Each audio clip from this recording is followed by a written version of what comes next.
你打我啥？你打我啥？我们今天也邀请到了太乙真人的配音演员张家明先生来到我们的现场。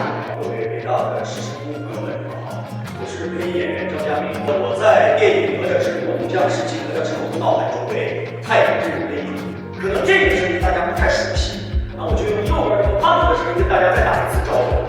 对，这就是我万人敬仰的太乙真人。我希望有更多的人才们，更多的好朋友们来到成都创业，来到成都发展，也希望钥匙交到你们大家的手里，我们一起打开未来的成都之门。谢谢大家。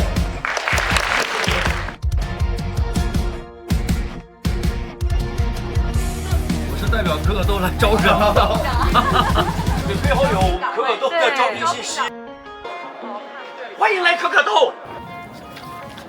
不客气。压力好大呀，国豪都来了。